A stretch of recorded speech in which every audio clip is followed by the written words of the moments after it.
Hello, Power BI community. This is the May edition of the Power BI Monthly Update. I am Jason Himmelstein, Principal PM Manager for Content Strategy in Microsoft Fabric. For more information about the topics in this video, check out the Monthly Update blog. The link is in the video description below. Let's go ahead and get started. There are lots of updates in the Power BI reporting section this month, starting with the Modern Tooltip is now on by default. Power BI tooltips are embarking on an evolution to enhance their functionality. To lay the groundwork, we're introducing that the Modern Tooltip is now on by default. It's a feature that many users may recognize from its preview status. This change is more than just an upgrade. It's the first step in remarkable improvements. These future developments promise to revolutionize tooltip management and customization, offering possibilities that were previously only imaginable. As we prepare for general availability of the Modern Tooltip, this is an excellent opportunity for users to become familiar with its features and capabilities without having to go and turn it on manually. Matrix layouts. We've listened to the community's feedback about improving our tabular visuals, both table and matrix, and we're excited to initiate the transformation. Drawing inspiration from the familiar pivot table in Excel, we aim to build new features and capabilities upon a stronger foundation. Our May update introduces layouts for matrix. Now you can select from compact, outline, or tabular layouts to alter the arrangement of components in a manner akin to Excel. Line updates. Following last month's introduction of the initial line enhancements, May brings a groundbreaking set of capabilities that are set to transform your Power BI experience. You have the ability to hide and show lines, customize line patterns, auto-scale line patterns, line dash cap, and line upgrades across other line types. We recommend visiting our dedicated blog for an in-depth exploration of all the new capabilities added to lines. On-object interaction updates. This May release, we are excited to introduce on-object formatting for small multiples, waterfall, and matrix visuals. This new feature allows users to interact directly with the visuals for a more intuitive and efficient formatting experience. By double-clicking on any of these visuals, users can now right-click on the visual component that they wish to format, bringing up a convenient mini toolbar. The streamlined approach not only saves time, but also enhances the user's ability to customize and refine their reports with ease. Publish to folders in public preview. We recently announced the public preview of folders in workspaces, allowing you to create a hierarchical structure for organizing and managing your items. In the latest desktop release, you can now publish your reports to specific folders in your workspace. When you publish a report, you can choose the specific workspace and folder for your report. The interface is simplistic and easy to understand, making organizing your Power BI content from desktop even better. And last in this section, you can now ask Copilot questions about your data model, and this is in preview. We're excited to preview a new capability for Power BI Copilot, allowing you to ask questions about the data in your data model. You can already ask questions about the data present in visuals on your report pages, but now you can go even deeper by getting answers directly from the underlying model. Just ask questions about your data. If the answer isn't already on your report, Copilot will then query your model for the data instead and return the answer to your question in the form of a visual. We now have a demo by Lauren Faber of Publish to Folders in preview. When publishing reports from Power BI Desktop, you now have the option to publish those reports into folders contained in workspaces in the Power BI service. Folders were previously announced in public preview in the Power BI service, and we have now added the capability to publish those reports directly to those folders from Power BI Desktop. This capability makes it easier than ever to keep your items organized in the Power BI service. To ensure this public preview feature is on in your Power BI desktop, go to the File menu, click on Options and Settings, click on Options, and look for the Preview Features tab. Look for the setting called Publish Dialog Support Folder Selection. The Power BI modeling section has lots of great announcements this month, starting with the general availability of DAX Query View. DAX Query View is the fourth view on the left rail of Power BI Desktop, where you can run DAX queries against your semantic model.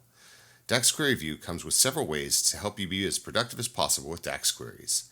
You can use quick queries, where DAX queries can be written for you in the context menu of tables, columns, or measures in the data pane of the DAX Query View. Direct query model authors can also use DAX Query View. View your data in the tables wherever you want. You can create and edit measures, edit one or multiple measures all at once. You can make changes and see the change in action in DAX Query View. Then you can update the model when you're ready. See all the DAX queries of a visual. Investigate the visual DAX queries in DAX Query View.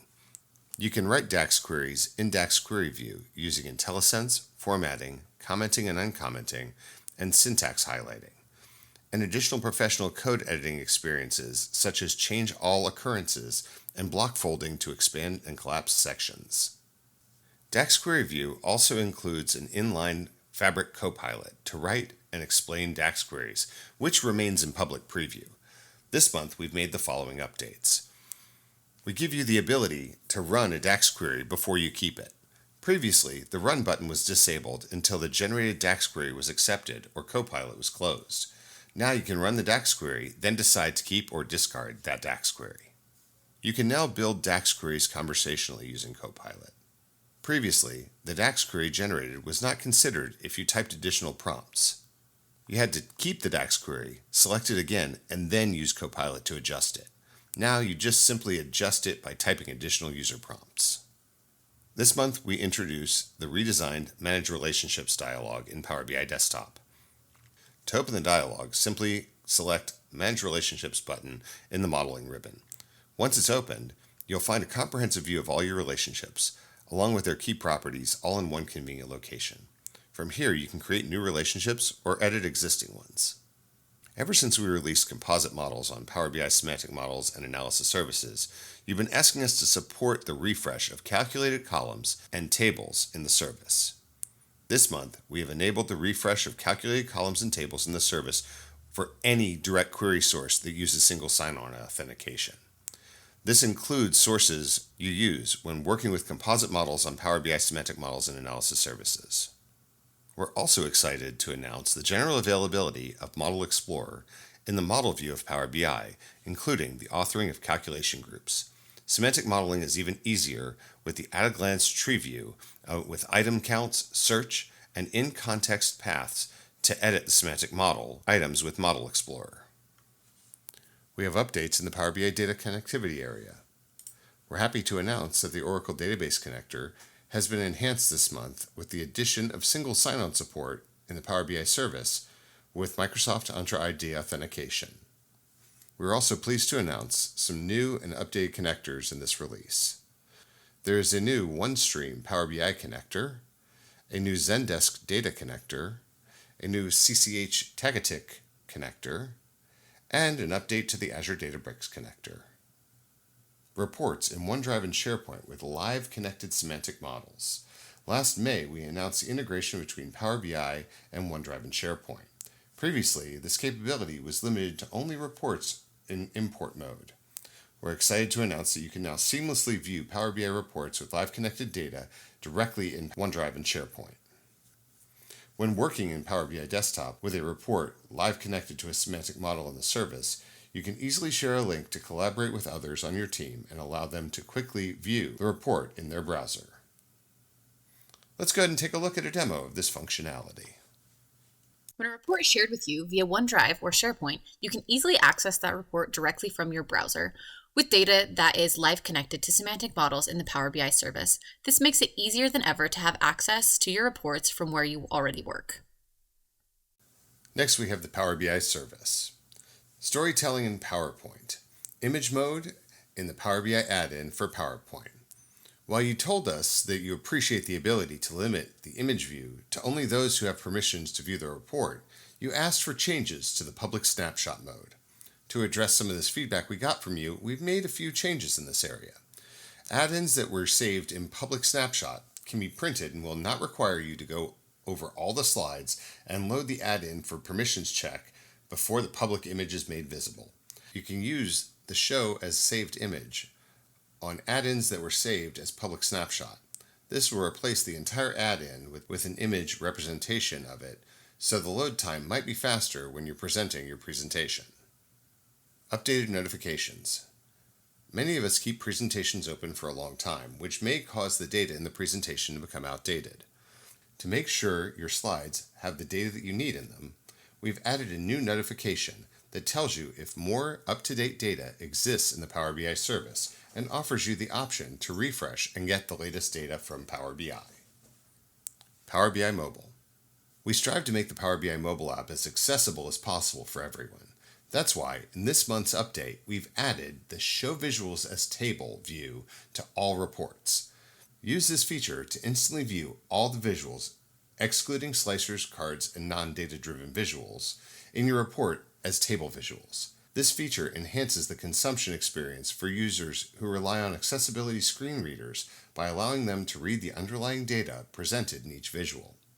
It is also beneficial for users who prefer to consume their data in tabular form, which is more like the consumption experience in Excel. Power BI Visualizations. As always, we have editor's picks of the quarter. And in addition, we also have new visuals in appsource this month. Check out the blog in order to be able to take a look at each one of these. That's it for the updates. Each month, we highlight a community member that's making a positive impact in our community. Meet Lutz Bendlin, who is a super user in our community. Lutz has been a Power BI community member since 2019.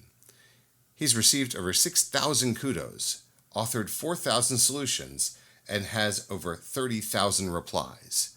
In addition to being an integral part of our community, Lutz has equipped his chicken coop with sensors and cameras and is monitoring temperature, humidity, and egg production via a Power BI streaming hybrid data set. Now that's a creative way to use data. Thank you for being a part of our community, Lutz. That's all for this month. Please visit our Power BI community forums at aka.ms/PBI community. It's the best place for you to connect with others and get answers to your questions. And please, tell us how we can do better. We are listening. Like, comment, subscribe, and thanks for watching. Looking forward to talking to you again next month.